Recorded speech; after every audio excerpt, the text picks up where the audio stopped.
Robert, Morning. great morning. So, validating some ideas, right? Absolutely. Getting some ideas. And I see you have you're recording as well. So you're using reverb, right? So I use DaVinci's Resolve. Oh, Resolve. You know what? I just met another person, a realtor that used DaVinci as well. I never played with that software. Yeah, so it's actually really phenomenal for video editing, audio editing, and you can actually adjust the color distribution in the video as well. Is it a Windows only program or is it Mac as well? I believe they offer Mac solutions as well. I'm gonna have to check it out. What's phenomenal about them is they're completely free, and then they charge you if you want to plug in the additional accessories. If you see those large recording studios, they have the boards. Got it. So you don't actually pay until you start plugging in boards into your computer, which is really incredible. DaVinci Resolve. DaVinci Resolve. Okay, I'm gonna check it out. Right now I use Adobe Premiere for the video. I'm not doing a lot of audio. I have used Audacity and what's the other one from Premiere? So I actually don't use any of Adobe's products. Nothing against Adobe, but I have never been a huge fan of monthly subscriptions. They just recently. They did. Yes. They did, but when you the model changed, right? Nobody, you open your availability to a larger, broader market when you don't charge a monthly subscription. So I remember when they used to be a one-time purchase, and I used their products back when they were a one-time purchase. And then at that time, I hadn't heavily used them, so I had some familiarity with it. And then when I went to get back to it, the disadvantage of having to go to the library or go to my university system to edit on their platform every time was frustrating. And then additionally, when you export and then can't edit on the fly, it really disingenuated me from their products. And so I use solutions that are open source and allow for anyone to be able to access and edit the final product. I think the softwares and it's just like phone service, like car buying. You know, some people like Sprint, other people like AT&T, some people like Ford, other people like Toyota. The only reason I switch and I still use it is because when I started doing commercial video and I needed to add multiple tracks, I maxed iMovies, the free iMovie multi-track capability. So, and I played with Final Cut because it was the Apple product, and I don't know, it just took me a long time to start. And somebody said, Angel, download the 30-day trial for Adobe, and I just picked it up really fast, and I just stuck with it. I haven't switched or haven't tried any other program, but that doesn't mean that I'm not open to try another program. Just right now with the time, I'd rather pay the 20. I was paying the subscription when I was doing my MBA, so it was like $20. Well, there's an incredible value to user experience, and I think a lot of companies are starting to realize that it matters how easy to use and how short that onboarding process is, and Adobe does an incredible job of that. Before we get going on we'll go down the rabbit hole. For obviously you've never been in my videos. Just the 30-second pitch: who you are, what you do. Sure. So my name is Robert Blackledge. I'm founder and CEO of CourseAlign. We utilize artificial intelligence to provide universities with information on the job market so they can develop curriculum to meet employer demand. Awesome. Yeah, it's pretty cool. How long you been doing this? Since December. Very fast paced. Yeah, so this is what's been really incredible. This journey for me has been many years. So I've been trying to find a solution to a problem that I had. Okay. I graduated in 2015 with a MBA. It was actually a phenomenal graduate degree. It was the first time that I had realized that there was a true value in education. It provided me with practical applicable skills in the market. But when I entered a market, the market had been so jaded that most jobs required 1 to 2 years experience. An entry-level job requiring experience was a little mind-boggling for me. And so I sought out to find a solution. I looked across the market. I had some experience in web development, and I developed a web development company. I hired people right out of their curriculums because they needed experience, right? And what I found was they didn't even have the basic skills to do the job, which meant to me as a small business owner, they didn't provide me any value. That's a big problem. I can't have an employee in a small business that doesn't provide value. I can't carry that debt of training them and bringing them to speed. And even larger businesses can't carry that debt because most individuals will leave you in this job market. So it's not a market anymore where people can stay for 20 years, 2 to 3 years, be training, and we provide that to that company. So I realized there was a much bigger problem. The market was responding to the inadequacies of the education system. And to be honest, an individual going through 4 to 6 years, because the average undergraduate degree is 6 years now, they should leave with some basic skills to do the job or to pursue their passion. And I sought out to find a solution. The first thing I did was actually teach. So I developed curriculum for the Data Science Academy of Omaha, and we developed Python course that for data science. But it was my piece of that course was 7 weeks, and they left with just a piece of the skills they need to do that job. So backtrack a little bit. It was 12-week program. 7 people went through that. It's so incredibly frustrating, not scalable, not affecting the problem at home. And I came on this thought process of it was not just the education, who does an incredible job of providing theory, but it was also the practical application of that lined up with the employer's needs in today's market. And I thought, well, we'll do small scope projects that aligned with the needs of employers so they could pay for them, that provided students with experience, and we'd work with the universities to develop courses or pieces of courses that could meet those demands of the small scope projects. And I mulled over it for about 6 to 8 months, working on different things. I was working on a second master's at the time, and I moved to Tampa in the time. And while I was waiting to moved to Tampa, I was supposed to sit by the pool and do homework. That's the honest truth. Yeah. And it lasted about 2 weeks. I had been going to 1 Million Cups, which is a phenomenal event put on by the Kauffman Foundation. The Kauffman Foundation hosts these events across the country, and the effort to have 1 million cups of coffee drank in the name of entrepreneurship. 2 entrepreneurs pitch, and they get feedback from the community. But what's really powerful about this is it's the pulse of the local community. You get to see who's involved in the entrepreneurship. People come and go. About 30% of the crowd is different every week because they're drawn in by the entrepreneurs pitching. So I really have always enjoyed going to them. I came to 1 Million Cups in Ybor, and it just happened that Operation SARP was pitching, which is a phenomenal operation here that provides veterans with veteran entrepreneurs and social entrepreneurs the resources they need to actuate on their concepts. Thought that was really cool. I'm a vet. I'm an entrepreneur. I want to be a part of that. So I went and volunteered and became an entrepreneur resident. I had this uncanny ability to see the overseeing picture, the landscape of the community.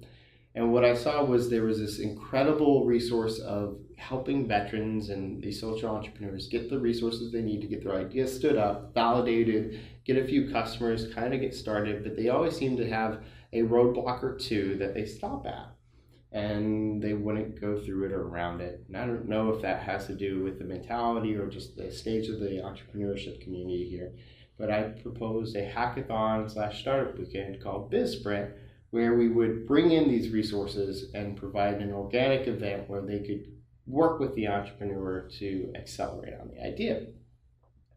And being here for only a month, not knowing anyone, I was able to launch an annual event that we had funding for that provided 10 entrepreneurs over 100 community members who showed up and actually moved their businesses forward, which was incredibly powerful for me. It really showed me what that community could do, what the power of the Tampa Bay area was. When is the next event? The next one we're planning now. Okay. So we're looking at a couple different dates. We don't have a date for sure, but it's coming up. It'll be after the Veterans Florida program and tie into that. So you'll be able to go. The really cool thing about what that piece of, I believe in intentional serendipity, and I live by an ethos of persistent passion and intentional serendipity. And that essentially means that if you are passionate about something, like football is a good example, you care deeply about your team, but you might never watch it. But you can also be persistent, and you could watch football every Sunday. But if you're really passionate about football, right, you have to put that intent out there. You have to put yourself in the world. You have to put that desire out there, and crazy things will happen. The universe starts throwing things out there. You might end up on a field, or you might end up meeting some of the players. But you have to step out of your comfort zone. You have to go out and do that. And I was inspired by being able to do that in this community, putting that event together. We was working with a couple entrepreneurs, still mulling over this idea that the education system was broken. I taught some coding while I was here, but then I had the opportunity to go on the startup bus. Have you heard of the startup bus? No. Have you heard of a startup weekend? I came across a page on Google, but I haven't read in depth or talked to anybody about it. So I've been to a few. Startup weekends are a really good event. They're local events where they bring in community members and entrepreneurs. If you have an idea, you pitch it, and then you work with them over the weekend. Everybody who likes that idea works over the weekend to try to get as much traction, as much built on the idea as they can, and then you pitch it at the end to see what the result is. The problem with this is that people are close to home, they go home, they leave, they don't stay. So you can have a group of 20 people at the beginning and end up with 5 people at the end, which can be disruptive and frustrating for an entrepreneur who has a passionate idea. Start a bus is that idea on a bus traveling across the country. You can't get off the bus. You have to put your heart and soul into what you're doing, because there's nothing else you can be doing, which is truly an empowering moment. And so in the end of August, the end of September, I got on a bus with a bunch of strangers that I didn't know, leaving out of Tampa, Florida. And I pitched the idea that the education system is broken. We can do this HR idea to try to solve it. And this is where we get to validation, and is incredibly powerful. In 4 hours, traveling on a bus across the country, we validated that that this idea that I had was a problem, but the solution wasn't going to work. When you say we validated, how did people call from the bus to? So this is the power of the bus. You have to build a team, work collaboratively. In 3 days, while you're traveling across the country, you have to create a product, get traction, and develop a pitch to pitch at the destination city against multiple other buses traveling across North America. Where do you guys end up going from here? Last year we went to New Orleans. Yeah. So the team that I built, we instantly clicked. You can hear the bits of the story on Gimlet Media's startup podcast. They did a series on last year's bus. We're in it. The power that we had, all 4 of us were sitting there calling these universities, calling these employers, because remember, it was an HR solution. We're reaching out, trying to figure out if this is something people would pay for, would buy, students would utilize, really filling the whole thing out. And in 4 hours, 3 of us were about done. We were going to quit. The HR idea was too much work, a lot of red tape. We were going to do a fintech. We decided, okay, let's go do a fintech idea. The last guy, again, intentional serendipity, right, gets off the phone and he goes, I had the most incredible conversation. the universities are actively changing, and we validate this. They're actively trying to meet the market. They are paying a lot of money, about $160,000 per department, for the information on the local market to try to align their curriculum to the demand. And they can't figure it out. So they're doing all this work, they're spending all this money and all this time, and they still don't know where they're going. There's some that kind of have an idea, but as a whole, they have no idea. And we'd heard bits and pieces of this, but nobody had laid it out to do. And that's when the light bulb went off for me. Having come from a data analytics background, I knew that we could build a solution that provided real-time information to these universities so that they could understand what their local market needs were, or the market that they serve, and really understand who it was they were providing their services to, really understand who that need was, and start developing curriculum to service that need. And we, on a bus, traveling across the country, built a functioning prototype, pitched it in New Orleans, and this is why I really love Startup Bus. We lost. There has never been a pure, more organic entrepreneur experience I have gone through than on that bus. It really is about the experience of creating a team, working harder than you've ever worked before, pushing yourself past the limit and realizing that the limit you thought was miles behind you. It's incredibly empowering, and you meet so many cool people, and it's such a bonding experience because you're all going through the same journey together in a short amount of time. I will never regret going on that bus. It really has been an impactful piece of my life. But that gave me an incredible foundation for my company.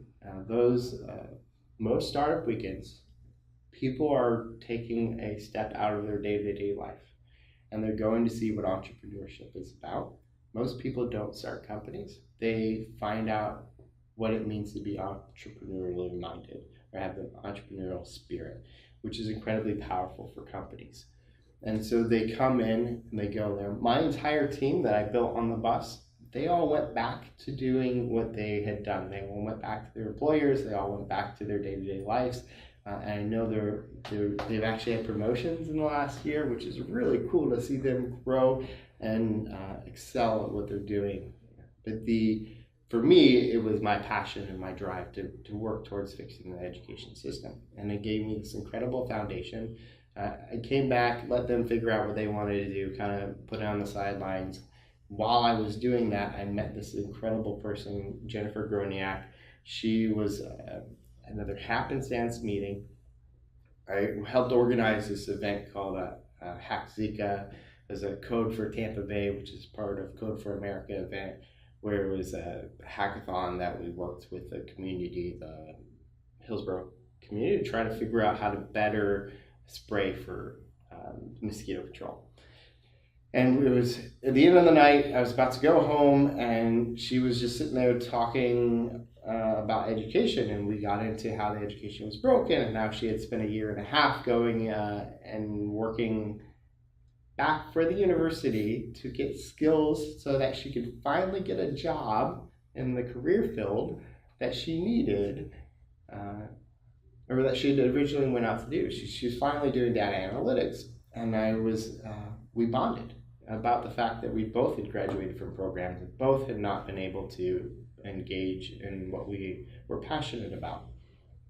And I told her, I'm working on this solution for a product or a way to help universities overcome this issue so no one will have to go through that experience, or that experience can be greatly minimized. And we bonded on it. We started laying out a plan for a year-long development cycle.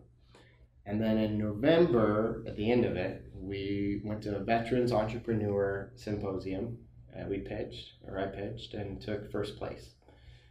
That same weekend, we got accepted into the Tampa Bay Wave Accelerator, which is a local accelerator here. They're actually part of the Global Accelerator Network, which means they're actually doing some pretty cool stuff. And then that we had to take our year long and push it down into months, and we have just accelerated. We have gone out of the gates with an explosive run, and we have had investors seeking us. We've had 3 customers that we've onboarded into pilots. We're talking to many more. We have tripled our team size, which is incredible. We are working actively towards providing a solution to educators that really hones in what they're doing to what their market needs are, which is incredibly empowering. So eventually you see this tool, this service being provided not just in the United States, but worldwide? Global? Absolutely. Immediately we're going to service the universities. Then we'll provide information to the accreditations, which validates the university's accreditation, which takes a huge weight off of their workload. And then we're building it out now, an integration into LinkedIn, which provides better insights into where their graduates actually go. So we have a roadmap for 3 to 5 years out. We know exactly where we're headed, what we need to do to get there. It's incredibly empowering and exciting to be bringing on people at this early stage. I'm not paying anyone. They get stock options, which is really, really empowering. And it shows you that we're working on a vision that a lot of people feel, and we're changing the world, the way the world works. The paradigm shift. Something that is needed. But the crazy part about what happens is if you can tell someone or show someone that individuals graduating from this program have the skills they need to do this job, the question's no longer can they do the job, it's do they fit the culture? Yes. And it creates this whole nother shift of now we find people who work well together, and we plug them into companies that they would be working well with as culturally. And when people are passionate about what they do and care about who they work for, they work so much more effectively. The numbers are astronomically different. Now let me ask you. It sounds like you've already done the legwork. You validated. I met you at the veterans, the operation startup. Why are you doing that again? So we're in we are accepted in the Veterans Florida program, and that helps us to lay out some of the base structure of what we're doing. There's nothing wrong with that. When you're going through a startup, there's a lot of moving pieces, and so having an accelerator give you some structure provides that to you. And then validation should always happen.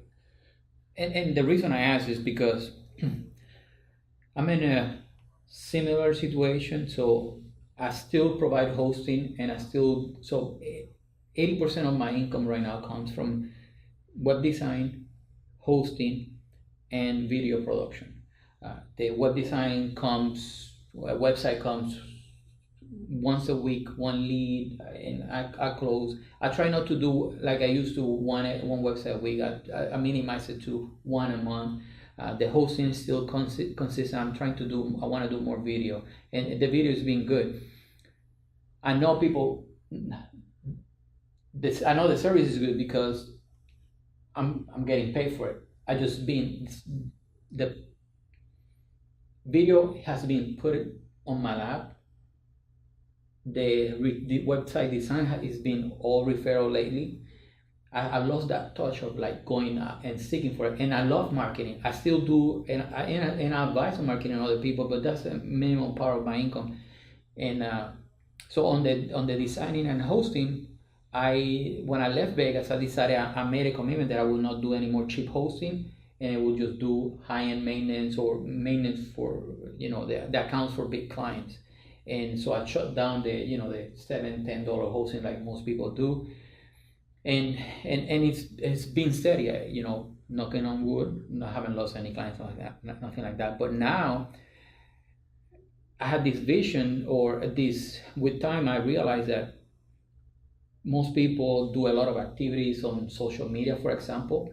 They're not getting any traction. And my assumption, which is one of that I want to validate, is that the activities are not in line with their sales goals, and it's because they don't have any real guidance, or they're just doing what other people are doing. So after I did my initial research, it was the biggest needs, which I haven't validated in person, and I want to get to that, is people want to generate more traffic and more leads. People want to identify their technology needs. People want training. There were five in total, but those were the three most common ones. So if I'm going to validate that idea, because I don't want to box myself in just video. I love video, but I don't want, and I do have all the equipment. I don't need to buy anything. I got drones, you name it, everything you can think of, backdrops, lights, and I love it. I just don't want to box myself into it. At the same time, I see myself hiring a video editor and hiring a tech guy that can follow instructions and install WordPress, and I do the funnel, the website that sells, because anybody can do a website, but a website that sells, not everybody can do. Right. And so, the basic on that. What would be your advice for me to start validating that? What type of questions? So a lot of validation has to do with open-ended questioning, with really finding out who your target demographic is. So my thesis for my second master's was entirely on how do you validate. And the lean methodology provides you with a good structure on how to iterate repeatedly, so consistently going back around and questioning what you're doing. So you make a hypothesis and then you go out and test, rather than just make a hypothesis and then try to execute on it. They added in a testing piece. And then Stephen Banks talks about how to have a conversation with somebody that gives you more information. That is not selling. So on the way here, lately, so since the first week, I've been paying more attention to local businesses. I even pulled a phone book that I keep them always. It's like a marketing sales 101. Go back and start flipping through the biggest ads and start making phone calls. But this time, I'm very motivated to just get out of my car, park in the realtor or the optometrist. And I know, depending on what job, for example, I might not be able to talk to the optometrist, so the optometrist is a franchise, so really that's not the decision maker. But maybe start, asking, what are the biggest problems? And I think it was easier for me to convince myself to do that when I heard somebody saying, but just tell them that you're in this program, that the teacher told you that you need to validate, that you're a veteran, and it was like maybe I overcame that barrier. So a lot of people forget that they don't feel like if they're not in a school or a program that they're not a student. And I think that everyone is a student of life, and Yes. you're always doing some sort of research. Not everybody wants to be a part of research, but most people will help a student. So I'm always studying something. So I'm always doing a student looking for some answers. Can you help me? And that is something that I think is incredibly powerful, is going out when you're doing these Q&As. If you're having trouble meeting people, go out and ask them, I'm a student, I'm trying to find some answers. Can you answer a few questions for me? So, and really, once you start getting beyond this, so I run by a rule, which I haven't seen this out there, and I really don't think it is. I call it 10 squared, and it's a 10 by 10. And by the time you get halfway through this, you'll be pretty good at these conversations. Most people go and do 5 conversations and then be like, oh, I'm terrible, I'm done, right? Or I can't find people, I'm done. Make an effort to do 10 by 10, which is 100 conversations with people, but every 10 stop. So you go talk to 10 people, you stop, and you look at the questions you're asking or the people you're questioning, and you change one of the two. If you're not getting the answers you want, right, you either change the people because you're not talking to the right people. Yes. Or you change the questions because you're not phrasing it right, you're not asking the right questions, you're not doing everything. And it's important that when you're doing this, that you keep in mind that you're trying to solve a problem, not find out whether people like your solution. Understood. So originally my plan was not to target a specific niche, it was to ask the questions and analyze their answers. So, I have a big engineer company in Puerto Rico that we manage over their big account. Why I wanted to start, really understanding why they hired me. What was their pain.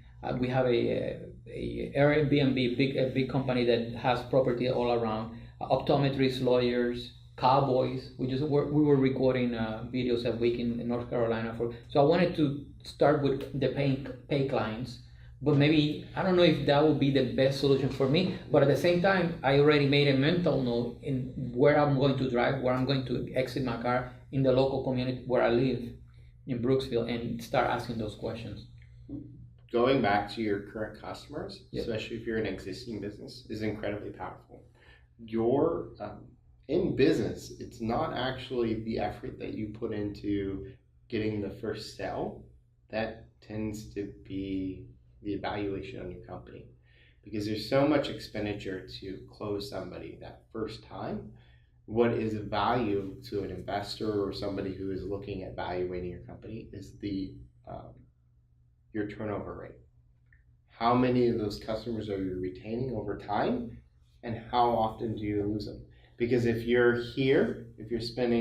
have a $100,000 income revenue every year, and 100% of your customers convert every year, then you theoretically would stay at 100%. It doesn't exist. That model is not real. You might be there, you're small. Once you start hitting scale, there's true. large businesses. I'm small to compare to you're a white glove service, you're hands-on. Those are the environments where you can have some relationship pieces to it, but once companies start to scale and we're talking larger numbers, I'm not sure what the market average is, but it's nowhere near 100. But what that means is that when you're talking to your current customers and finding out what their needs is, you're servicing those, you can build user profiles and go look at more customers that meet those profiles. Don't try to develop new market niches that you go after, because you're already doing a phenomenal. If you're at 100% rollover rate, those are the people you want more of. And initially, that was my thought behind it. So instead of concentrating on a niche, just talk to anybody and get more of the ones that. Go back and talk to the ones you already have. No, that's the plan. So already made a list of everybody and their time zone. So I'm going to be targeting by time zone. Call them and tell them that you're developing a new product service line, right? And you would like to get their feedback on what you do well and what you could improve on. And you would like their insights on how we could be a better service for them. They love it, right? Because talk about white glove, you're paying them attention, you're meeting their needs, and you're reaching out to find out if they have any other service requirements. That's an incredible, powerful tool. Would you position that conversation in a way that sounds less? So I would like to. I was thinking. You know your customers. No, but they've been hammering us that we should not make a sale. And the way maybe it was my impression, but the way you phrase it was like, I'm developing a new product, and if you give me this information, maybe I'm gonna sell it to you. But no, what I want to do, I want to go the route, that I'm not selling you anything. So that I already made in my notes. The first thing I'm gonna say, I'm not selling you anything. Well, you don't say that, because then you say you're selling something. Mentally, people. If you say I'm not selling you anything, mentally people say sure you are, like instantly. But what you can say is I'm want to service you better as a customer. Can you walk me through? Can I take a few minutes of your time and walk through what I do best and what I could do better? So you don't even have to mention a product. Got it. But you definitely can reach out to your customer base and ask them what you do well and what you don't do well, and how you can improve upon it. Those are those open-ended questions. Mm-hmm. Can you tell me about what we do best? Can you tell me about what we don't do best? And then follow up with what don't you like about it? Got it. And then, but that's to my paying customers. So let's say, That builds you a profile. got it. Now you need to record and document all this. Yes. That is it. We're humans. I know I'm terrible about it. This is why I audio record everything. I auto record everything. Because then it's a document, and then I can go back or hand it off to somebody. But there is an incredible power to knowing what your customers think you do best and what they think you do worst, because you can work to fix or to mitigate that what you're doing wrong, and you can sell what you do best. So when you're bringing on new customers, you highlight what your current customers think you do best, because you're already doing it. You already do it well, and that way when you bring on this new customer, the expectation is not something that it's not higher than what you already provide. Got it. And then the good example is if your marketing material is something where it says that you do X and this is something your current customers say you don't do well, you're setting up a poor expectation for somebody who's coming onto your company, and it makes your job a lot harder. So the last couple testimonials that I recorded, I asked 4 generic questions that are non-leading. At least in my assumption, maybe we can look at those questions Sure. later. So my impression is that I help them clarify where they stand, and give them further guidance. So it got me thinking, that I never market myself as, hey, I'm your buddy Angel, and I help you answer your question. But those were the two that basically the last two that I uploaded, the last 2 testimonials, were more like, now I know where I need to go. I understand what I need to do. I gotta go back and ask better questions. Okay. That is one of the most difficult things you will ever do, which is why I like the 10 by 10 exercise, because. So explain it to me, break it down. So you have your list of questions. Yes. Right. And you in your mind know where you want to go, where you're headed. Mm-hmm. You go and ask 10 people that you think are your potential customers or in your demographic. And at the end of it, you look at their answers. And you'll look and see whether they have the pain point, the problem that you're trying to solve, right? They either will say yes, or they will bring it up, or they will be paying for a solution that works towards solving that. That gives you a general idea of if that group is the people you're talking to. If they don't, if there's no one in there that is providing with that, you can either look and see if the questions are meeting the open-endedness, right? If they're non-leading, if you guided them into the area, because if your solutions in marketing and you're talking about video and you never got them into marketing, it's not going to help you. So you're analyzing your question group and you're seeing if those are the right questions you should be asking. The other thing is, if you get to the end of the analysis on the question, no, I'm pretty sure these are open-ended questions, I'm pretty sure we were talking about marketing. Then you look at the people and you say, okay, who did I talk to? Well, I went to orthopedic offices, or I went to doctor offices, or whoever that group of people you went to, and you pivot. And you go, next time I'm going to go talk to 100 lawyers, or yes. I'm going to go talk to 10 lawyers, right? So you're diversifying what you're doing. When you start this, you want to try to, you start broad and you narrow down. With yours, it's a little bit interesting because in the first group, I would do a lawyer, a doctor, an orthopedic, the different types of doctors, spread it all across and see if you notice anyone who keys in what you're trying to offer without you leading them there. Mm-hmm. And then your next 10, you focus on, maybe you eliminate the ones that aren't keying in on it, and you focus on the 2 or 3 groups that had some pain point that was similar, and then you narrow down again as you go. If once you get your questions right, so that's the first part you focus on, then the rest of it's narrowing down your demographic. Once you feel like you know who your demographic is, you know you're asking the right questions, then you create questions that are more solution centric. So now you're doing product validation, but you know who who your people are, you know what their pain point is because you have trained, because you tracked it all along the way. And you can now go and see if the solution you have is something that they have an interest in. Again, with open-ended questions that they're actually paying for it. Have you come up online, or do you have a resources or a list of questions? I went to the website and I didn't see a list of questions. Maybe I gotta scroll down through the videos, and they asked, it was like 3 categories. So there's my thesis is what you're talking about. Yes. 10TENSQ.site. That site provides a collation of the mindset of how to do this. Yeah. I'm going to upload this video, and it'll hopefully clarify some of that as well. But it's been a progression of how to get through, how to do that, and how to do it. It's the questions you have to come up with. Unfortunately, they're very industry specific. No, but at least to me, I don't know if that happens to you. Like I read a question, and it sparks an idea on how I can ask a question to you in a better. So I had a version A, and then somebody asked a similar question. I'm like, that's a better way to ask. Did the good and bad interview questions, did that not help? I think it went through the basic of, no open-ended, no yes or no question, no assumptions, no leading questions. But for me, I don't know. For me, I like to see a bank of things like copywriting. You start with templates and you fill in the blanks, and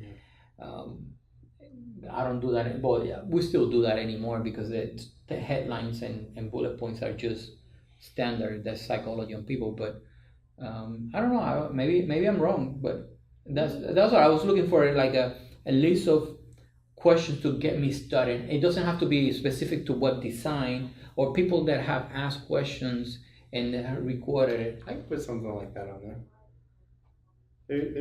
There's some stuff out there, and I'm working to create that so we can put more content as we go forward. I put a to-do list to come up with a bank of questions and then cipher, because I do have a list of questions we can cover offline.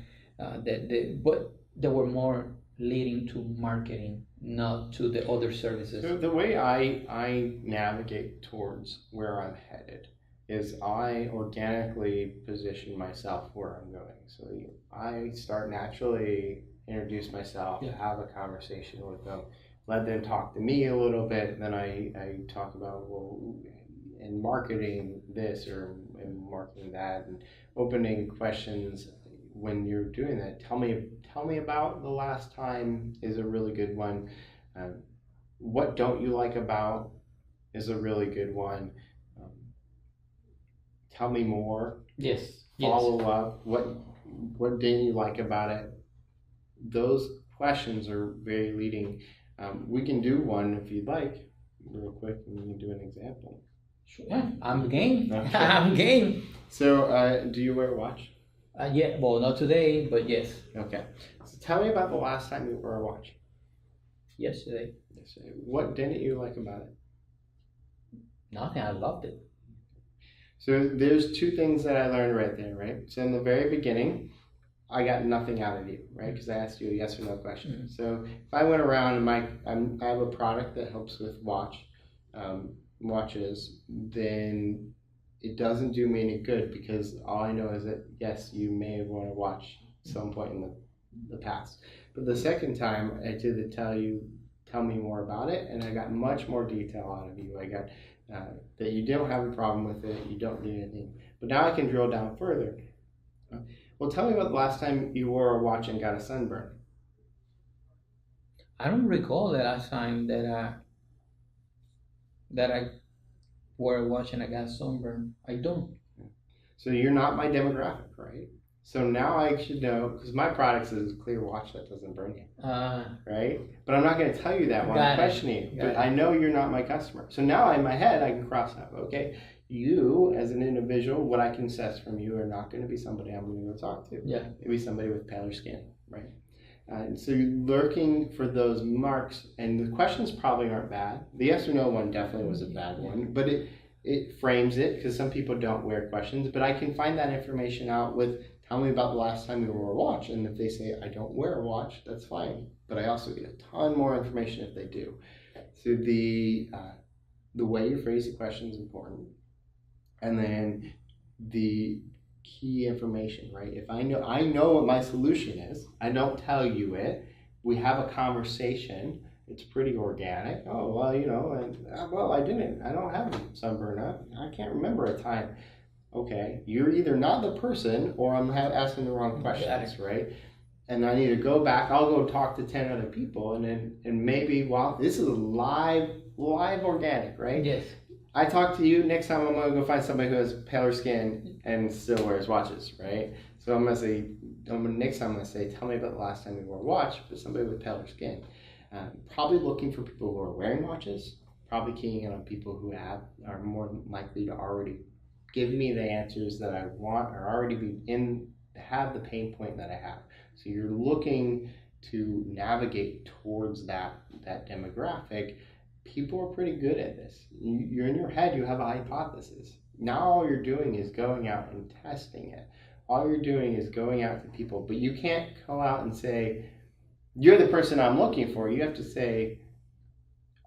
have them tell you they're the person you're looking for. So originally I wanted to target people that sell or want to sell online. That was my identity, but at the same time, I work with lawyers and they don't really sell online. They just set appointments online. They take payments online. So I squashed that one out of the way. I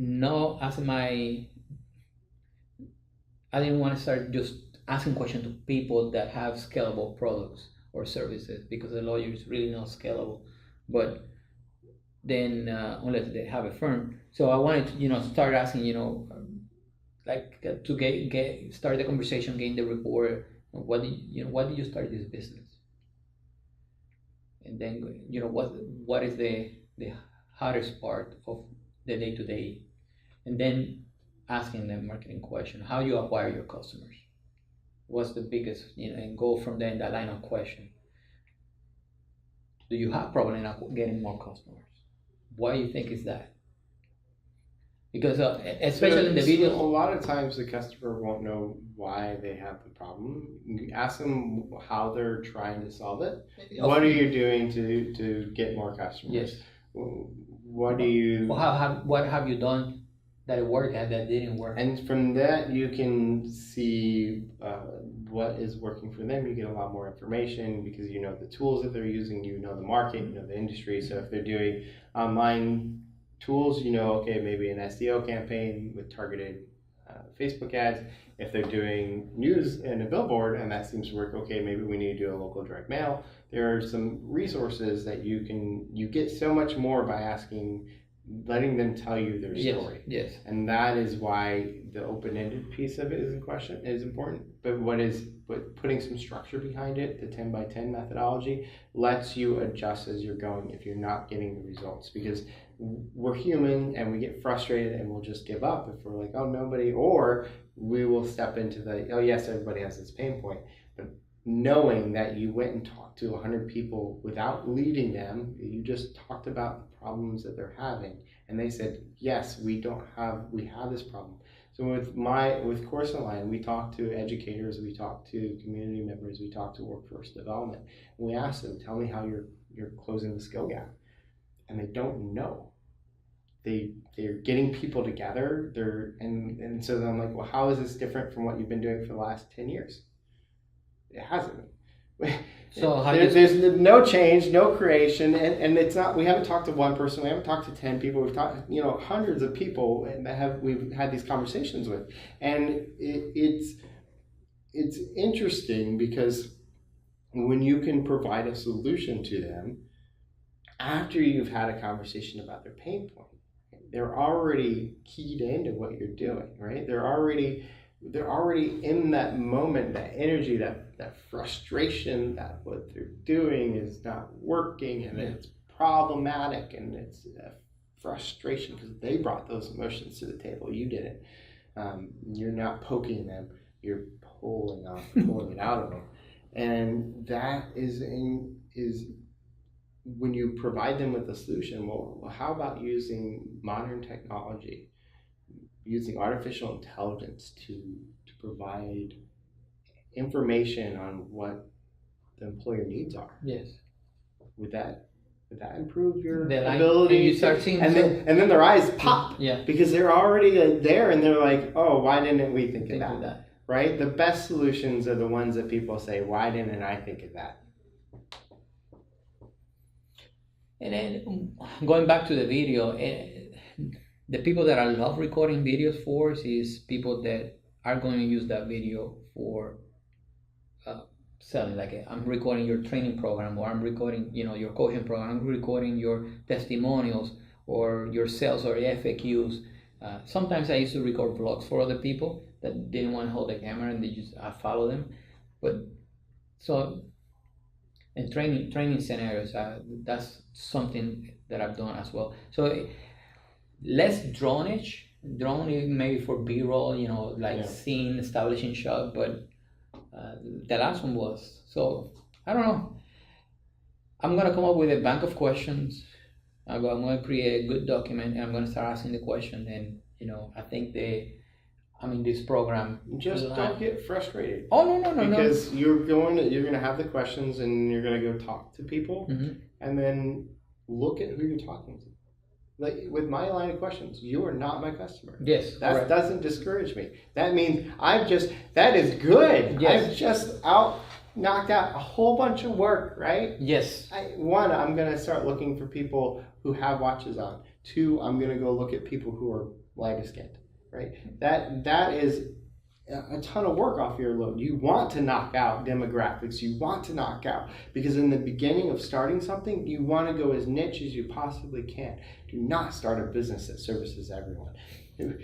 It's true. We have potential with what we're doing at Course Line to literally provide a treasure trove, an oil field of information that will change the world, that people learn, the way that we get jobs, the way that things work.